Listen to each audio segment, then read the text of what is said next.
A United States senator's daughter was dying, slowly, quietly, behind closed doors that the public was never allowed to see through. A rare autoimmune disorder was tearing her body apart from the inside, devouring her red blood cells faster than her bone marrow could replace them. Only one blood type in the world could keep her alive. AB negative. Less than 1% of the population carries it.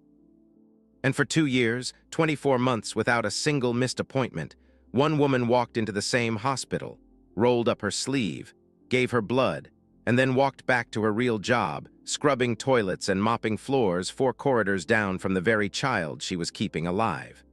She had no idea whose body her blood was flowing into. She had no idea that the small girl whose name appeared on national news once a year, the senator's only daughter, the future of one of the most powerful political families in the country, was breathing because of her.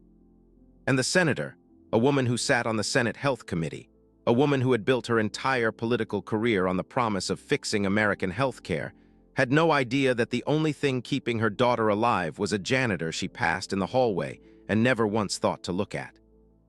Then one rainy Thursday night, the senator found out. She found out everything. And the woman who had been saving her child for 2 long years was right there in front of her, on her hands and knees, scrubbing vomit off the linoleum outside a bathroom on the 3rd floor. What that senator did next would either restore a family or expose the ugly truth about how power treats the people who hold the world together with their bare hands.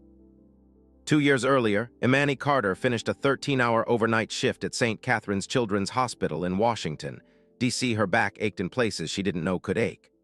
Her hands were raw from industrial bleach, the kind of bleach that strips paint off walls and grease off ovens, and given enough time, the skin off your knuckles. Her uniform smelled like every fluid the human body can produce. Her shoes, the same pair she had owned for 2 years, had cracks running through both soles. When it rained, her socks got wet before she made it from her car to the staff entrance. It was 7 in the morning. She should have driven home, microwaved a bowl of rice and beans, and gone to sleep before her next shift started at 7 that evening. Instead, Imani turned right at the lobby, past the chapel, past the vending machines that never seemed to get refilled, down a narrow corridor most patients and visitors didn't know existed. She walked into the hospital blood bank. The technician behind the counter looked up and smiled. He knew her. Everyone in this small department knew her by now. Same woman, same day each month, same quiet routine. Imani sat down in the donation chair the way other people sit down in a barber's chair. Casual, familiar, like she was just here for a trim, like giving away a piece of herself was as ordinary as putting on her coat. The technician tied a rubber tourniquet around her upper arm and tapped twice for a vein. "You realize how rare you are, right?" he said, swabbing her skin with iodine. "AB negative. We get maybe 2 regular donors a year with your type in this whole region, 2, and one of them moved to Florida last spring." He shook his head. "You're basically a hospital miracle wearing scrubs." Imani watched the needles slide in, watched her blood, dark and slow, climb the clear plastic tubing and spill into the collection bag. She didn't look away. She never did. The first time she had given blood when she was 15 years old, her grandmother had told her to look. Always look. Never be ashamed of what your body can do. "You ever wonder where it goes?" the technician asked. "Whose veins it ends up in, we can't tell you, of course. Federal anonymity rules. Even I don't know most of the time. Your blood gets typed, screened, cross-matched, and shipped wherever it's needed. Could be a soldier at Walter Reed. Could be a baby in the NICU upstairs. Could be a stranger you'll pass on the bus tomorrow and never recognize." Imani shook her head softly. "I don't need to know. My grandmother used to tell me blood doesn't ask for credentials before it saves a life. It just runs where it's needed." She said the words the way someone recites a prayer they have been saying since childhood, without performance, without pride, just truth. The technician finished the draw, sealed the bag, labeled it with a barcode that meant nothing to her, and slid it into the chilled cooler beside 3 other bags. Within 48 hours, the contents of that bag would be inside another human being. Anonymous, untraceable, invisible. One person gives, another person receives. Neither one ever learns the other exists. Imani pressed cotton against the inside of her elbow. She had done this 7 times before today at this hospital. 7 months of quiet, unremarked giving. No one back at the cleaning supply room knew. No one in her family knew except her grandmother. There was no money in it. No tax write-off, no public acknowledgement. The only payment was a juice box and a packet of cheese crackers, both of which she accepted because she had learned a long time ago to never refuse free food. She did not know whose veins her blood would flow through. She did not need to know. But if she had known, every single thing about the next 2 years of her life would have unfolded differently. Stay with me, because the child who is receiving Imani's blood right now is the daughter of someone whose face you have seen on cable news more times than you can count. Imani worked the overnight shift at St. Catherine's Children's Hospital, 7 in the evening to 7 in the morning, 5 nights a week, sometimes 6 when the rent was due and the math refused to add up. Her official title was Environmental Services Technician. In plain English, she was a janitor, the lowest rung on the hospital ladder. She earned $16.20 an hour, which sounded like more than the federal minimum wage until you tried to live on it in the most expensive city in America.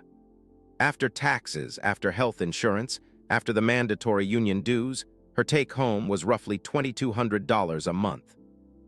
Her one-bedroom apartment in a building with broken elevators and broken radiators cost her $1,400 of that every single month before she bought a single can of beans. Her job was simple on paper: strip soiled linens, mop blood and bile and worse off the floors, restock the soap dispensers, empty the biohazard bins, sanitize the high-touch surfaces, wipe down the rails of cribs in the pediatric oncology wing. Clean the playroom toys with a solution so strong it dissolved the painted faces off the dolls within a month. An ease tech is the person who walks into the worst rooms in the building at the worst moments of strangers' lives and removes the evidence so that the next family who walks in does not have to see what happened to the family before. And they are invisible. Not poetically invisible. Literally invisible. Doctors stepped around Imani like she was a folded chair left in the hallway. Nurses gave her instructions through their teeth without looking up from their tablets. Parents of patients sometimes complained about her presence in the room while she was standing 2 feet from them because they assumed she could not understand English or did not care if she did. She was background noise, a pair of gloved hands and a mop bucket, an interruption at most. Her supervisor, a wiry man named Donovan Pike, ran the night shift environmental services team the way a foreman runs a factory line. Efficiency first, humanity later, or never. 3 weeks earlier, Donovan had written Imani up for sitting on the edge of a child's bed for 4 minutes. The child had been 6 years old, alone in her room at 2 in the morning, sobbing because she could not find her stuffed rabbit. Imani had found it under the bed, returned it, and stayed for a moment to make sure the little girl could breathe again without choking. "You are paid to clean, not to comfort," Donovan had said, sliding the write-up across the table. "There are nurses for that. There are social workers for that. There are chaplains for that. You are an ease tech. You have 19 rooms to turn over before sunrise. Sit on another bed, I write you up again. 3 write-ups, you are out. Understood?" Imani had nodded. She had not argued. She had learned a long time ago that arguing with the people who controlled your paycheck was a privilege she could not afford. Not when her grandmother was dying in a rented duplex 26 miles away, the only mother she had ever known, the only family she had left. Vera Carter was 72 years old and she was losing her body 1 organ at a time. Congestive heart failure, stage 3, with kidney complications and the beginning stages of vascular dementia. She needed 3 different medications that combined cost over $600 a month even with the discount card from the pharmacy. She needed a home health aide 3 days a week, and the agency charged $28 an hour. She needed a special diet, low sodium, low potassium, low everything that was cheap. She needed someone to drive her to her cardiologist twice a month, which Imani did, even when it meant working a double shift the night before and showing up to the appointment so exhausted she could barely sign the intake forms. Imani never told a single person at the hospital about her grandmother, never complained, never asked for help, never even mentioned that she had a family at all. She just clocked in, did the job, gave her blood once a month, and clocked out. Every morning at 7:30, when her shift ended, Imani walked out of the staff exit on the south side of the hospital and crossed Wisconsin Avenue to wait for the bus. And every morning on the side of the bus stop shelter, she saw the same campaign poster. A polished, smiling woman with auburn hair and a confident jaw standing in front of an American flag. Senator Margaret Whitfield. The text underneath read, "Fighting for every American family, because no child should be left behind." Imani walked past that poster every single morning without giving it a second look. She had no idea who Margaret Whitfield was beyond the name. She did not follow politics. She did not have time. She did not know that the senator had a daughter. She did not know that the daughter had a rare autoimmune disorder. She did not know that the daughter was a patient inside the same hospital Imani had just walked out of. And she certainly did not know that the small, dark-haired girl on the fourth-floor pediatric specialty ward, the one whose name was kept off the patient board for security reasons, was being kept alive once a month by what Imani gave away for free. She just walked, head down, jacket pulled tight, another invisible woman heading home in a city that had never once stopped to learn her name. 4 floors above the small basement room where Imani gave her blood every month, a completely different world existed. A world that smelled like fresh-cut lilies instead of bleach. A world where the hospital rooms had reclining leather chairs for visitors, private bathrooms with marble countertops, and security cameras pointing both into the room and out at the hallway. This was the Bradford Pediatric Specialty Suite, a wing of St. Catherine's that most employees of the hospital had never even been allowed to walk through. You needed a special badge. You needed a background check. You needed to be approved by both hospital administration and the federal protective detail that handled the families who stayed there.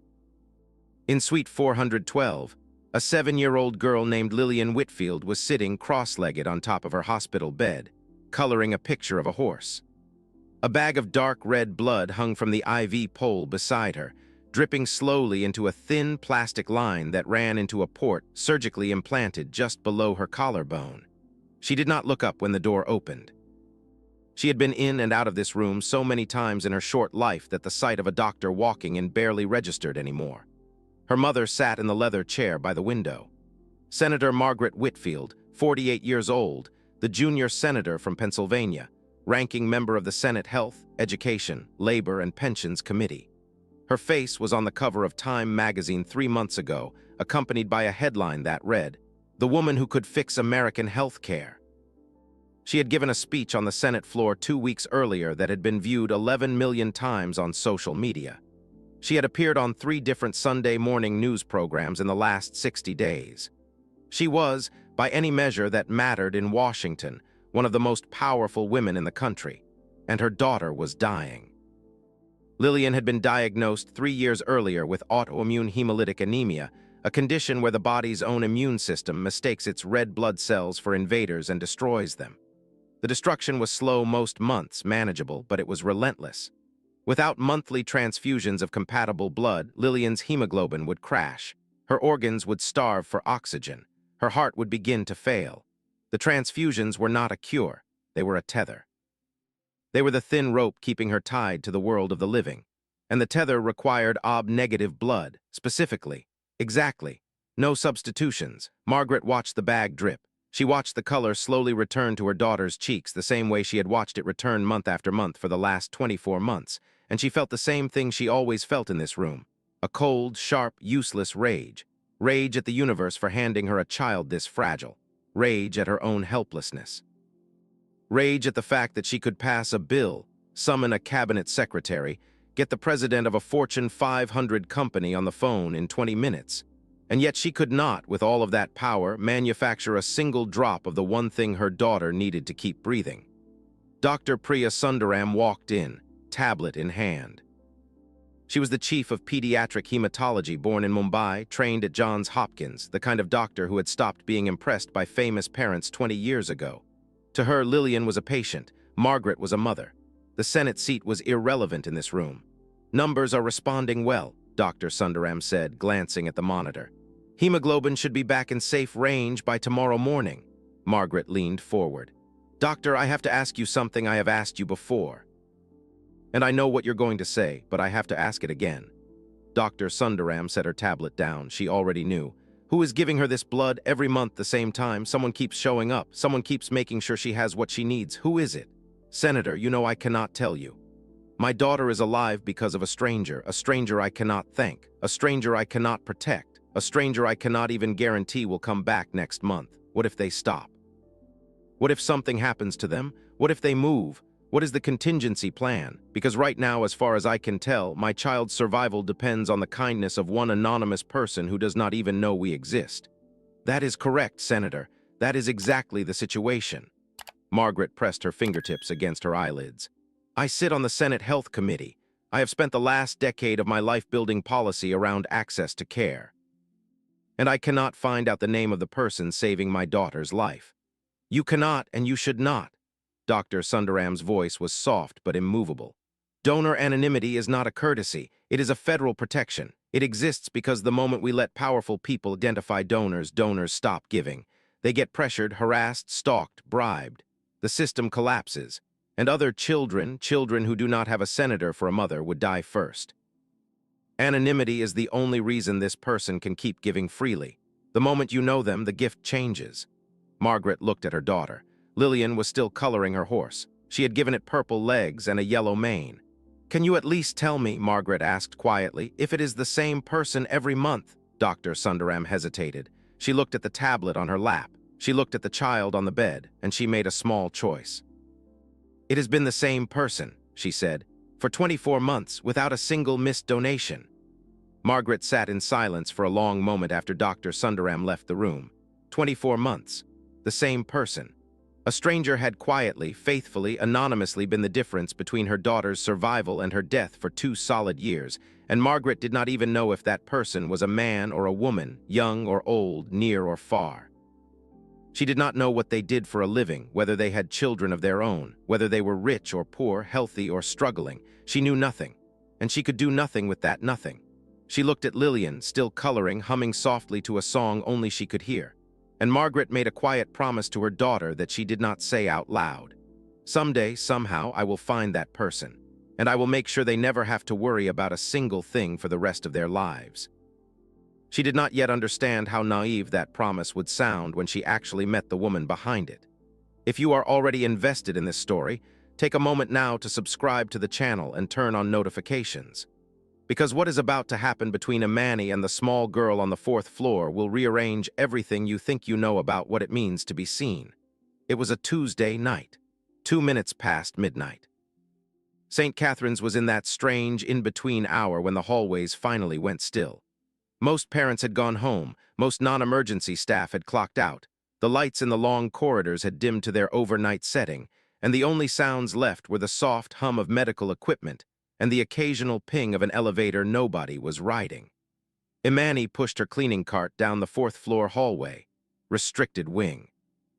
She had only been cleared to work this floor for the past few weeks after the regular tech who handled it had gone on maternity leave. The badge clipped to her uniform had a small red dot in the corner that meant she had passed the additional background check required for the high-security suites. She still did not know why this wing required clearance. She had not asked. It was not her business. Room by room, wipe the surfaces, mop the floor, restock the gloves, check the sharps container. Empty the linen bag, move on. She had done this routine so many times she could have done it in her sleep, and on some nights with how tired she was, she nearly did. Suite 412 was next on her list. She knocked once softly, no answer. She knocked again. A small voice on the other side of the door said, "It's open." Imani pushed the door open slowly. The room was dim, lit only by a soft yellow glow from a small lamp shaped like a crescent moon on the nightstand.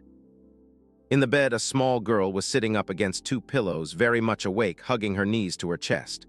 Her dark hair was pulled into a messy braid that had clearly been slept on. Her eyes were huge and tired and lonely. "Hi, sweetheart," Imani said, keeping her voice low. "I'm just here to clean up. I can come back if you want. You okay in here?" The girl shook her head. "I don't want you to go," she paused. "Mommy had to leave for a vote. She's coming back in the morning." "But I don't like the dark and the machines make weird noises."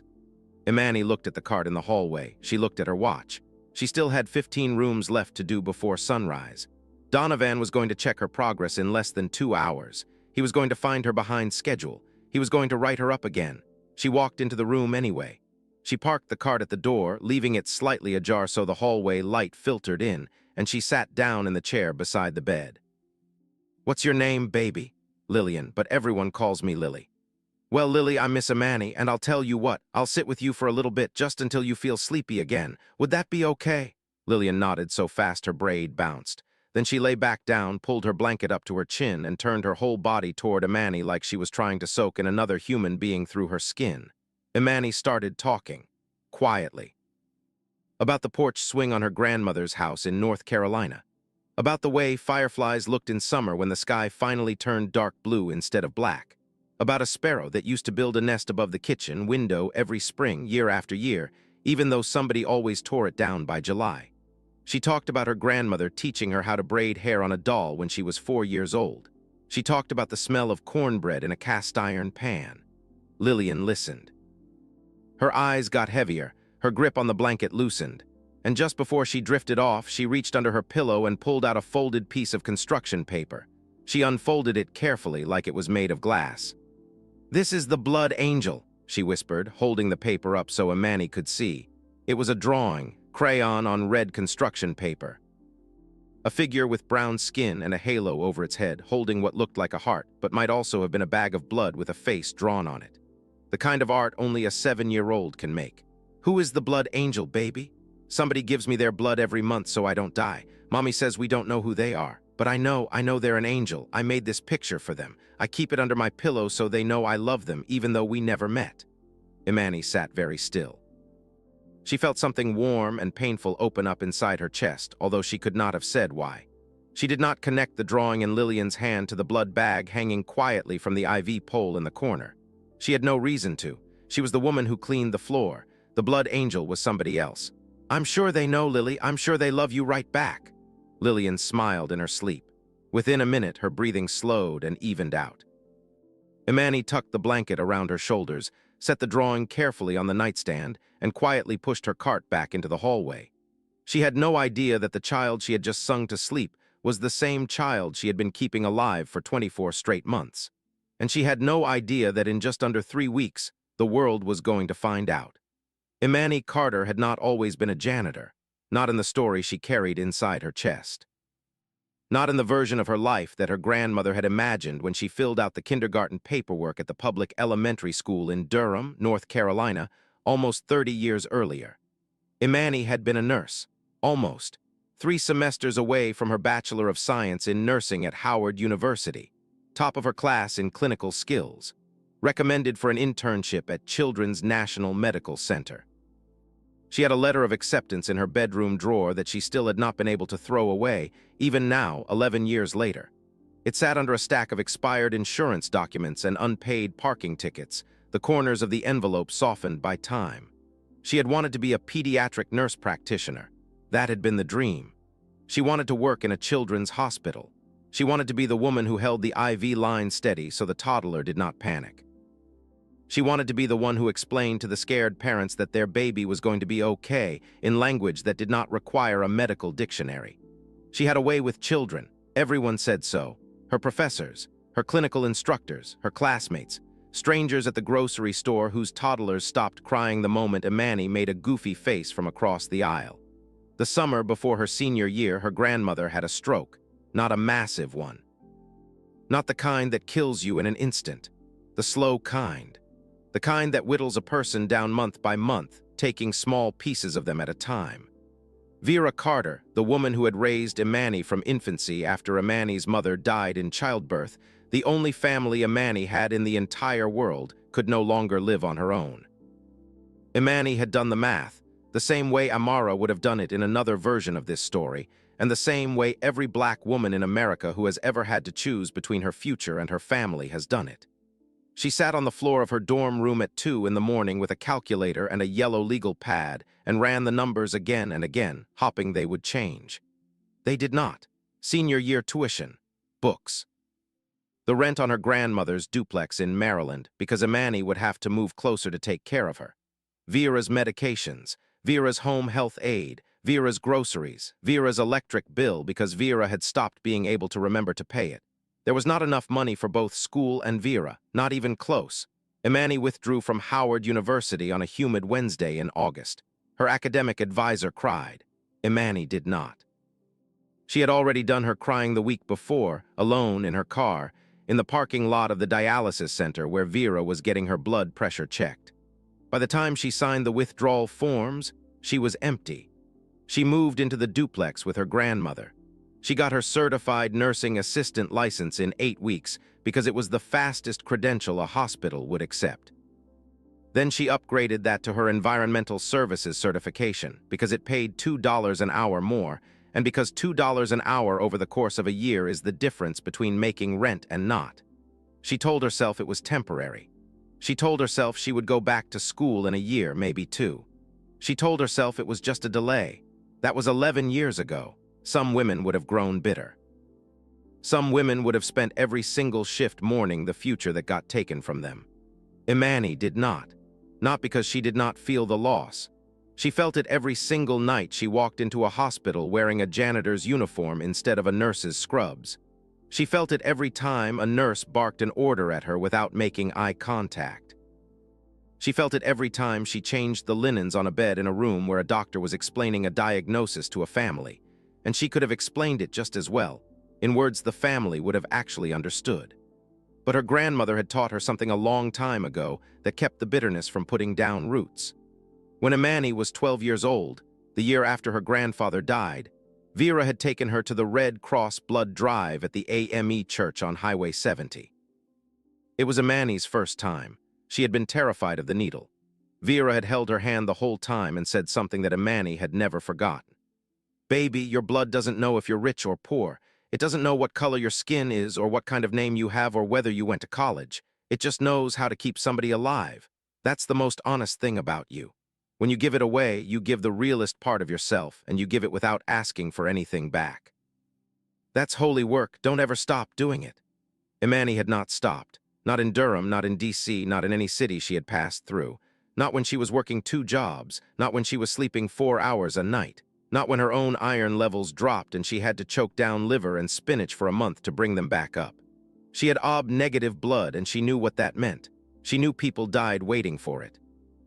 She knew there were children somewhere whose lives depended on people like her showing up.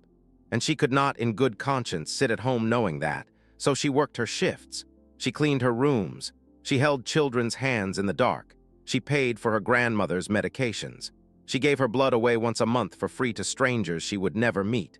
She had given up the dream of being a nurse, but she had never given up the heart of one. She practiced nursing in every room she cleaned, with every scared child she comforted, and every month with every pint of blood she let them take from her arm. This story is about to turn in a direction nobody is expecting. If you are still here, hit that subscribe button and stay close, because the moment everything cracks open is just one paragraph away. It was a Friday, 3:48 in the afternoon. And on the 4th floor of St. Catherine's Children's Hospital, something was going badly wrong. Lillian Whitfield had been fine that morning. She had eaten half a bowl of oatmeal, asked her nanny when she could go home, and started a new coloring page of a unicorn. By 11, she was tired. By noon, she was pale. By 1, her lips had taken on a faint blue tint that her nanny knew immediately was not normal.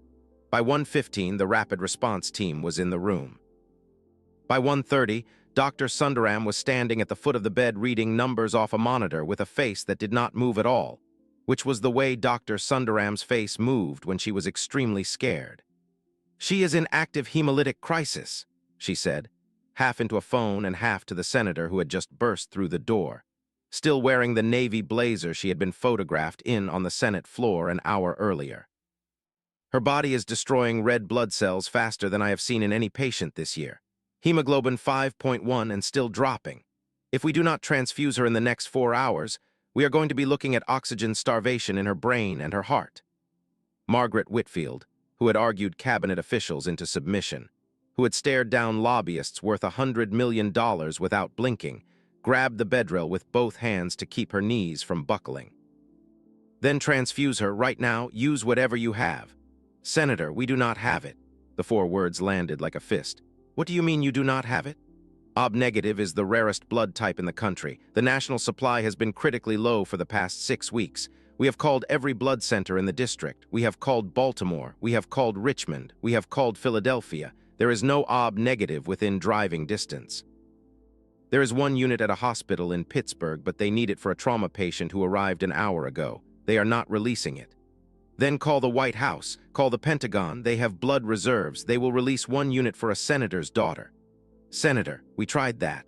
The reserves are OB positive and O negative. Nobody stockpiles OB-negative because nobody can. There is no shelf-stable substitute. The only OB-negative on Earth right now is inside the bodies of people who have not donated it yet, or in a regional supply that someone else is already counting on. Margaret stared at her. This is one of the best hospitals in the country. I sit on the committee that funds you, and you are telling me that you cannot find one bag of blood for my child. I am telling you, Senator, that there are some problems money cannot solve. Blood is one of them. The only thing that can solve this is a person with the right type who is willing to walk in here in the next 2 hours and lay down their arm. She paused. She glanced at her tablet where the donor records were open. The same name, the same woman, the same 24 months. She closed her mouth before she said it. I will make some calls, she said quietly and walked out of the room.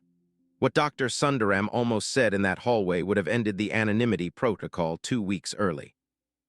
But she held her tongue, and that silence almost cost Lillian her life. It was 9:51 at night when Imani Carter overheard it. She was on the second floor restocking carts in the supply room. 2 surgical nurses came around the corner of the corridor, speaking in low, fast voices, the way hospital staff speak to each other when a situation is sliding sideways.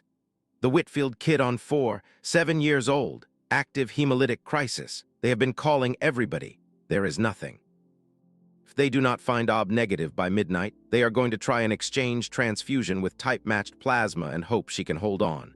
That is like a 30% success rate in a kid that size. I know. They turned the corner and were gone. They had not noticed the woman standing 6 feet away with an armful of paper towel rolls. OB-negative. Imani set the paper towels down on the cart. Slowly. The way you set something down when your hands are not entirely sure they can be trusted. She had given blood 22 days ago. The minimum recommended interval between whole blood donations was 56 days. 22 was less than half of that. Her iron had been low for weeks already.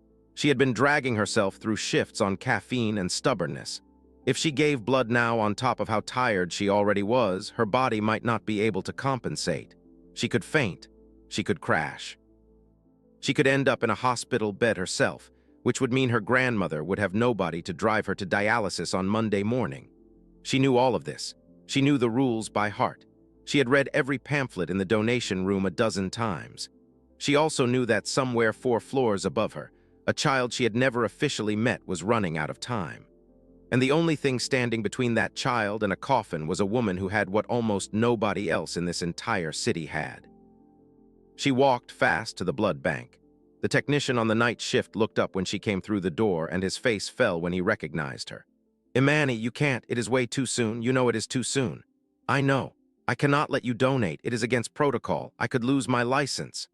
Then page somebody who can override it. There is a child on the 4th floor about to die because nobody in this city has what I have. I am not leaving this room until somebody takes my blood. I will sit in this chair until somebody listens. The technician stared at her. Then he picked up the phone and paged Dr. Sundaram.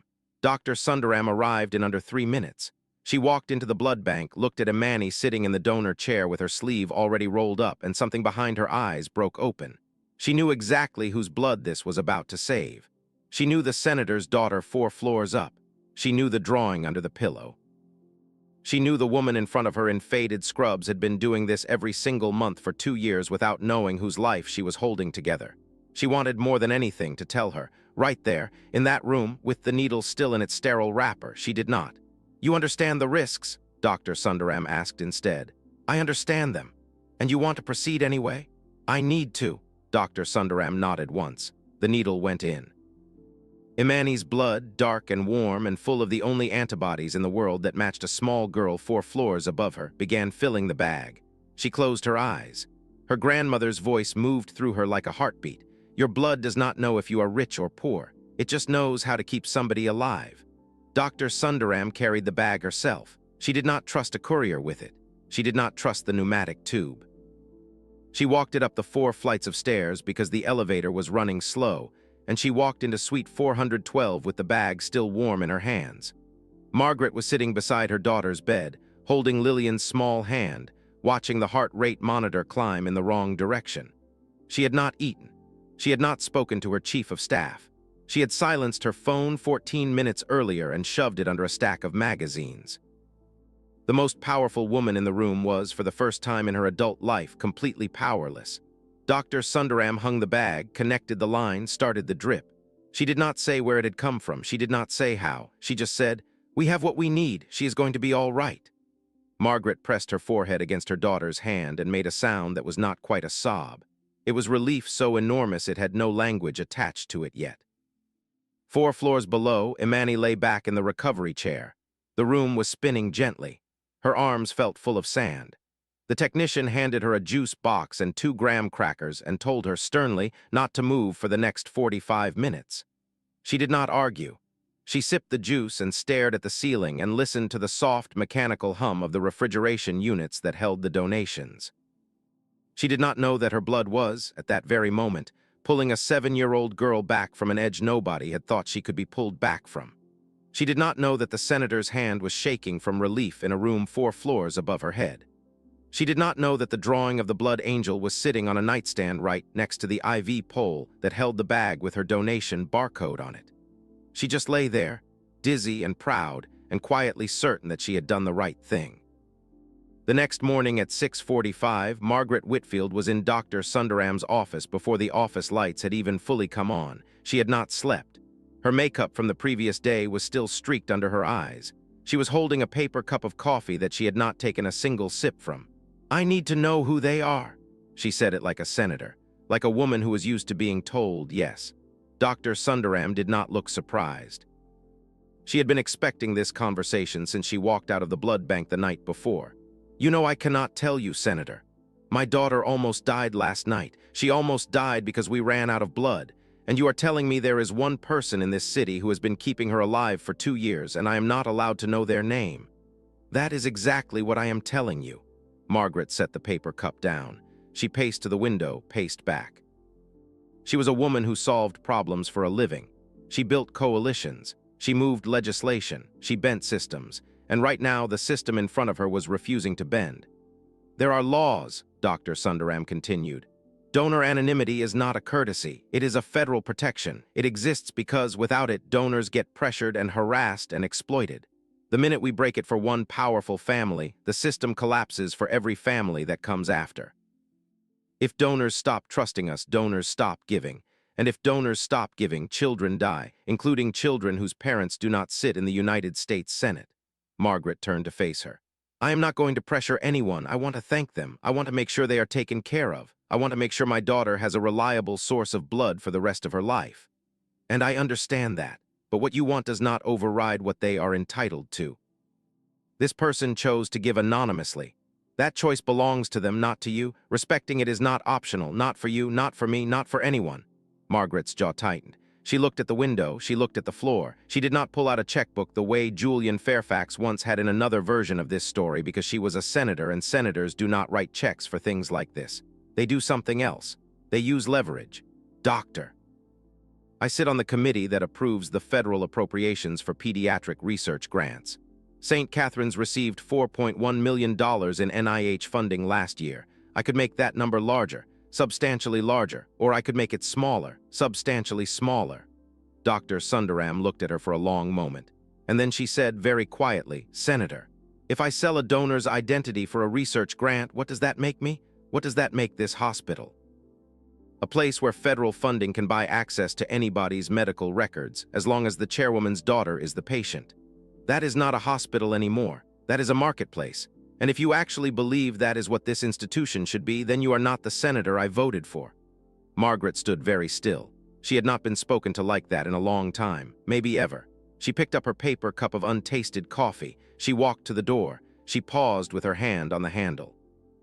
"I am sorry," she said. She did not turn around when she said it. "That was beneath me."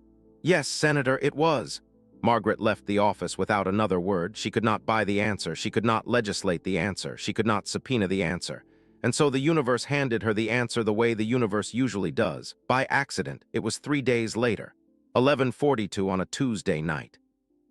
Margaret had come back to the hospital after a long committee hearing to spend the night in Lillian's room, which she did once a week when her schedule allowed. She got off the elevator on the 3rd floor by mistake, because she was tired and had been reading on her phone, and she did not realize her error until she had walked 20 feet down the wrong corridor. She turned to head back to the elevator, and she saw a woman on her hands and knees outside the third-floor bathroom, scrubbing a long streak of vomit and blood off the linoleum with a brush and a bottle of disinfectant. Margaret slowed. She did not know why. Maybe because the corridor was so quiet. Maybe because the woman was scrubbing with the kind of focused care that you do not usually see at almost midnight when nobody is watching. The woman wore the gray uniform of the Environmental Services team. Her hair was pulled back into a low bun. Her hands were inside thin blue gloves that did not quite hide the cracked skin underneath. A nurse came around the corner from the other direction and called out, "Hey, Imani, Sundaram is asking about you, said something about checking your iron at the end of your shift. She wants you in the blood bank before you clock out." The woman on the floor looked up. "Tell her I will be there." Imani, Margaret stood very still. She did not move for almost a full minute. She watched the woman on the floor go back to scrubbing. She watched her hands. She watched her shoulders. She watched the small, methodical way she worked, as if every square inch of that floor was her personal responsibility. And somewhere in Margaret's chest, a piece of information dropped into place that she had not been hunting for. Dr. Sundaram had said her name once in passing the morning Margaret had threatened her with the appropriations bill. She had said, "She is in the blood bank right now, by the way. The donor, she is upstairs from us. She is in this building. She is in this building every single day, Senator, and you have never seen her." Margaret had assumed Dr. Sundaram was speaking figuratively. She had not been. Margaret stood in that corridor at 11:42 at night, in a $5,000 coat, looking at a woman on her hands and knees scrubbing other people's blood off a hospital floor for $16 an hour. And she understood with a clarity that made her physically dizzy that this was the woman. That she had walked past this woman a dozen times in this building over the last 2 years. That this woman had been saving her daughter's life all along. She did not approach her. She did not say a word. She turned around, walked back to the elevator, rode it down to the lobby, and sat in her car in the parking garage for 45 minutes before she could trust herself to drive home. Margaret did not sleep that night. She sat at her kitchen table in her townhouse in Georgetown, still wearing her coat, and stared at a glass of wine she never picked up. She kept seeing the same image, a woman on her hands and knees, a bottle of disinfectant, cracked hands inside thin blue gloves. The methodical, patient scrubbing of a stranger's mess at almost midnight with nobody watching. She had walked past that woman, in hallways, in elevators, outside her own daughter's room. She had walked past her, and her detail had walked past her, and her chief of staff had walked past her, and not one of them had ever turned ahead. The senator who had spent her career talking about the dignity of the American worker had been refusing to see the most important American worker in her own daughter's life for 2 solid years. She thought about Dr. Sundaram. She thought about what she had threatened her with, the appropriations bill, the funding, the leverage. She had walked into that woman's office and threatened to gut a children's hospital because she could not get her way. She had been, for a brief and very ugly moment, exactly the kind of person she had spent her entire political career claiming to fight against. She thought also about the woman, about what she did not yet know about her, about what was in that life, about what the woman might need. She did not approach Imani the next day, or the day after. She did her homework first, the way she always did her homework before she walked into anything important. Dr. Sundaram, when Margaret called her and apologized formally, refused to share medical records of any kind. But she did say this, carefully and within the limits of what she was allowed to say. Her name is Imani Carter. She is an environmental services technician on the night shift. She has worked at St. Catherine's for almost 11 years. She raises her grandmother, who has congestive heart failure. She was a senior at Howard School of Nursing 11 years ago and had to withdraw for family reasons. She has never asked anyone in this hospital for anything. She gives blood every month and asks nothing in return. That is what I can tell you. The rest, Senator, you will have to ask her yourself if she chooses to talk to you. Margaret listened. She wrote nothing down. She did not need to. She came back to the hospital on the following Thursday, but not as a senator. She came in jeans and a wool coat and a baseball cap, without her detail, which her chief of staff later told her was the most reckless thing she had ever done in her career. She came at 6:12 in the morning, and she waited on the curb outside the South Staff exit on Wisconsin Avenue. It was raining, the kind of cold drizzle that does not feel like much until it has been hitting your shoulders for 10 minutes. At 6:37, Imani Carter walked out of the staff exit, head down, jacket pulled tight, moving fast because the bus was coming and she had 8 minutes to make it. Margaret stepped off the curb. Imani! Imani stopped. She turned. She looked at the woman in the baseball cap, standing in the rain, and her face went through several quick expressions. Confusion, a flash of recognition. Then a deep, careful neutrality that she had perfected over years of dealing with strangers who knew her name when she did not know theirs. Yes. Do you know who I am? Imani studied her face. The baseball cap was pulled low, but the auburn hair was visible underneath, and the jaw was the same jaw on the bus stop poster Imani had walked past every morning for the better part of 3 years. Her eyes widened by a fraction, then settled. You are Senator Whitfield. I am. May I have 10 minutes of your time? I will pay for your cab home if you miss your bus. I will pay for the next week of cabs if you would like. Imani did not respond immediately. She looked at the bus stop. She looked at the rain. She looked at the woman in front of her who was not flanked by aides, who was not surrounded by cameras, who was by all visible evidence alone. What is this about, Senator? It is about my daughter. Imani's expression did not change. I do not understand. I clean the floors here. I am not a nurse. I am not a doctor. I do not know your daughter. You do not know that you do, but you do. Margaret stepped a little closer into the small, dry patch of sidewalk under the awning of the bus shelter, so they were standing under the same roof for the first time. My daughter is 7 years old. Her name is Lillian. She has autoimmune hemolytic anemia. For the last 2 years, she has needed a transfusion of OB-negative blood every single month to stay alive. For 2 years, one person has been giving that blood, anonymously, without missing a single month, including 3 weeks ago when the hospital ran out and Lillian almost died and somebody walked into that blood bank at 10 o'clock at night and donated again, even though it was way too soon. Imani had gone very still. It is you. You are the donor. I am here because I needed to look you in the face and say thank you. The rain made a soft, steady sound on the awning above them. A bus hissed past half a block away, then kept going. Imani did not answer for almost a full minute. When she did, her voice was very quiet. Suite 412, 4th floor, restricted wing, Margaret nodded. The little girl with the braid, the one who asked me not to leave because the machines made noise, the one with the drawing of the blood angel under her pillow. Imani's eyes filled, but she did not cry. I sat with her 3 weeks ago. I told her about my grandmother's porch. I tucked her in. I did not know. I did not. I would never have. I do not. I have never tried to know. I know. How did you find me? I saw you on the 3rd floor last Tuesday night. You were scrubbing blood off the floor outside the bathroom. A nurse called you by your name. And I realized, standing there in my coat, that I had been walking past you for 2 years and I had never once seen you. I had never even thought to look. Imani took a small step back, not in anger, in the way a person steps back when something enormous is being placed in front of them and they need a little distance to take it in. Senator, I do not want anything from you. I have not offered anything yet. You are about to. I know you are. I can see it on your face. Please do not. I did not give my blood for 2 years so that one day somebody important would write me a check. I gave it because my grandmother taught me that giving it was the most honest thing a body can do. The minute I take money for it, it stops being honest. It becomes a transaction, and it is not. It has never been. Margaret looked at her for a long moment. The rain kept falling. Then let me ask you a different question, not as a senator, not as a donor, just as one woman to another. Is there anything I can do for the people you love?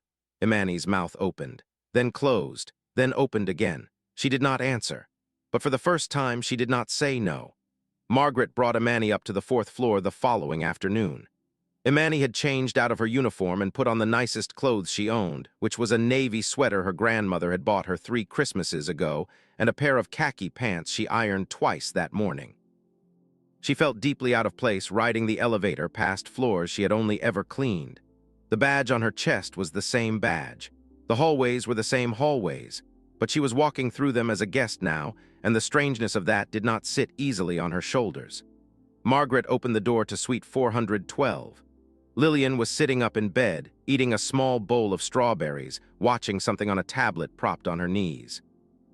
She looked up when the door opened and her whole face transformed.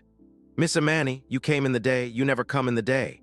Margaret stepped to the side. She did not interrupt. She wanted to watch this happen without putting herself in the middle of it. Hi, Lily, Imani said. Her voice was unsteady. How are you feeling, baby? Better. Mommy says I had a bad week, but I feel better now. The blood angel came again. She paused. She looked at her mother. She looked back at Imani. Then she looked at the small drawing on the nightstand, the construction paper figure with the halo and the heart. Then she looked at Imani again, and her eyes went huge. "Are you the blood angel?" Imani could not speak. She nodded. "You are the story lady and the blood angel.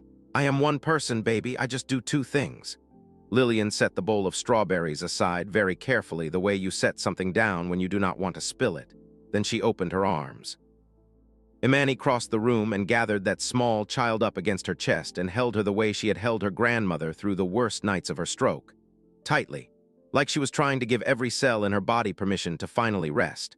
Margaret stood by the door. She did not move. She had been raised, professionally and personally, to control her face under any circumstances, and at that particular moment her face was not under her control at all. Tears ran freely. She did not bother to wipe them.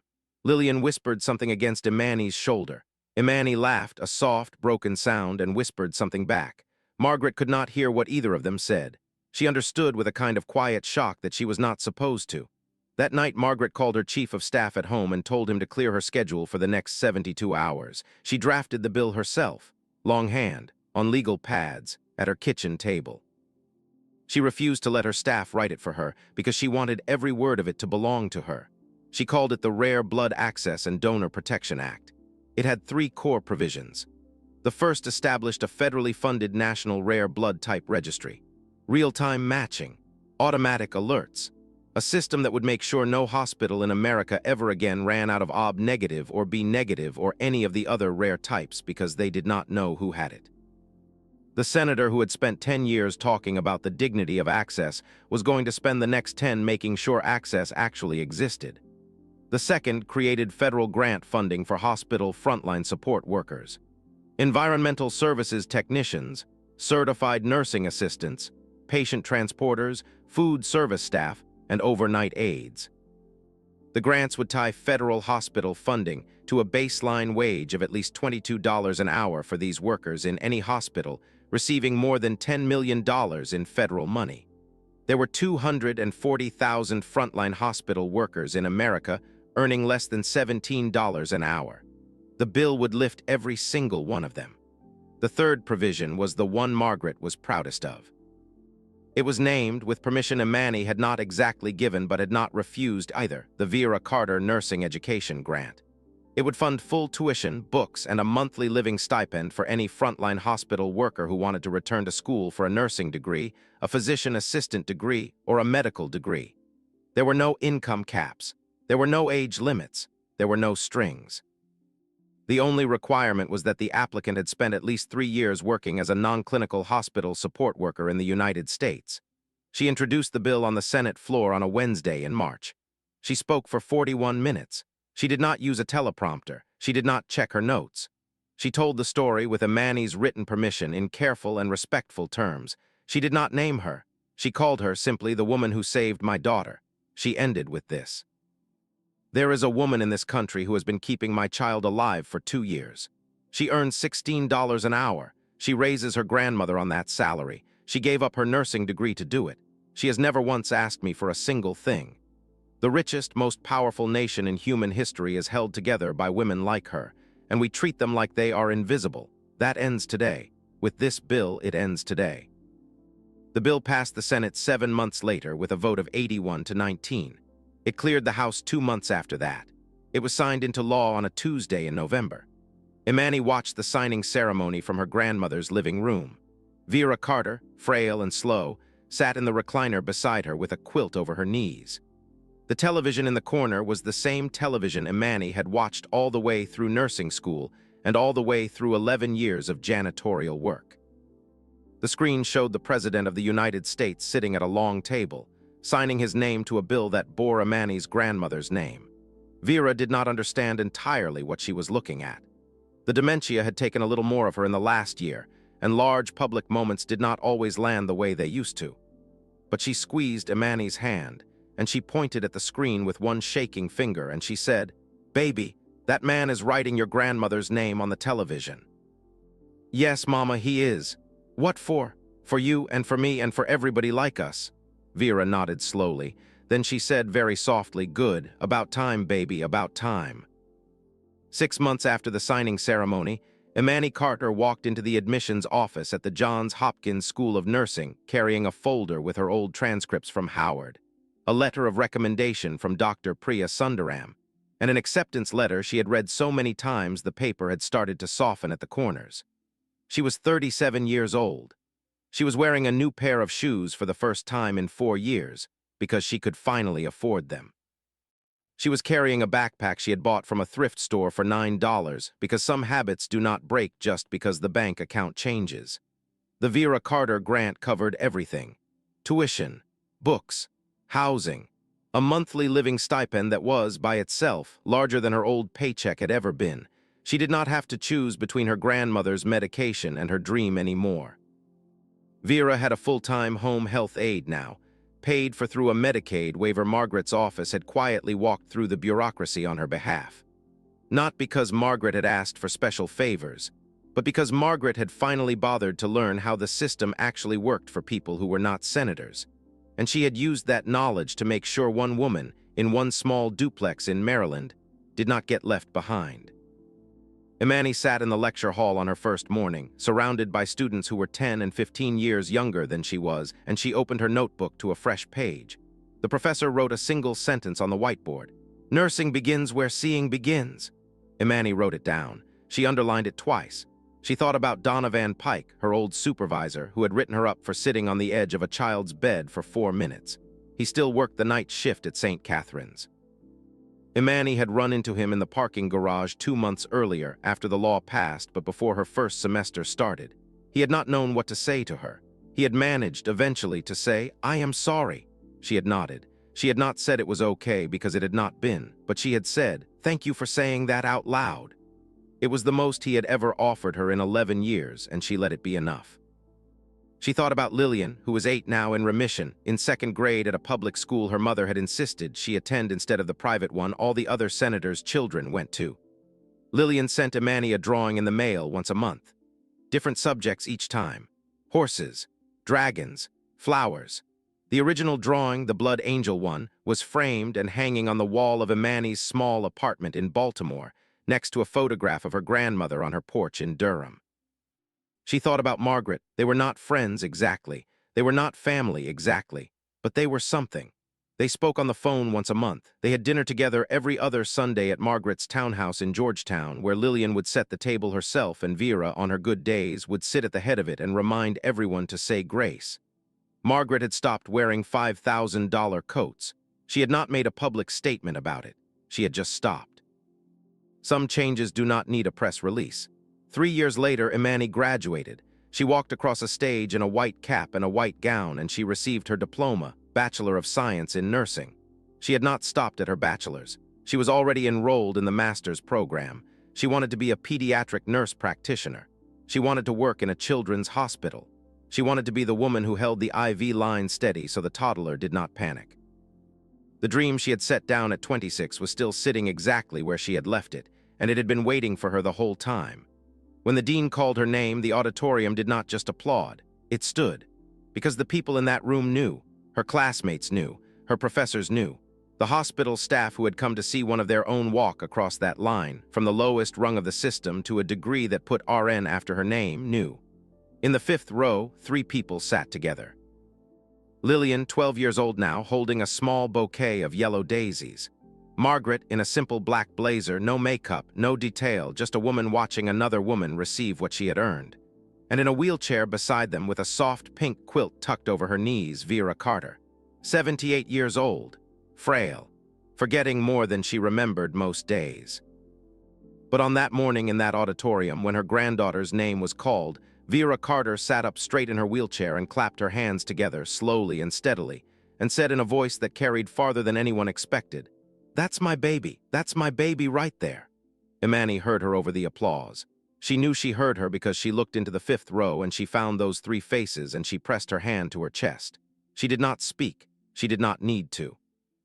She looked down at her hands, the same hands that had mopped floors, the same hands that had scrubbed vomit and blood and worse off linoleum at midnight for $16 an hour. The same hands that had opened their veins 24 times so a stranger's child could keep on breathing. The same hands that had braided her grandmother's hair when her grandmother could no longer lift her own arms. Those hands were going to hold a stethoscope now. They were going to hold the hands of frightened children in the dark, professionally this time, and they were going to get paid for it. But they were never, ever going to forget where they had been. Thank you for following Imani's story from beginning to end. If this story moved you, if it made you think differently about the people you walk past every single day, please subscribe to this channel and share this video with someone who needs to hear it. Here is the hardest truth. There are people in your life right now who are giving everything they have and getting almost nothing back. They mop the floors of your hospitals. They drive the buses that take your children to school. They stock the shelves of your grocery store at 3 in the morning. They care for your aging parents in nursing homes for wages that would not feed their own families. They are everywhere, and most of us walk right past them without ever learning their names. Imani's grandmother used to say something I want you to carry with you. Your blood does not know if you are rich or poor. It just knows how to keep somebody alive. That is the most honest thing about any of us. So I have 2 questions for you tonight. When was the last time you donated blood? And when was the last time you stopped, really stopped, and learned the name of someone you walk past every day? Leave your answer in the comments. Share this video with someone you think gives without being seen. And if you or someone you love has a rare blood type, please consider becoming a regular donor. You might be the only match for a child somewhere who is counting on a stranger. Until next time, stay kind, stay giving, and never, ever underestimate the power of what flows through your veins. Subscribe now and turn on notifications so you never miss another story like this one.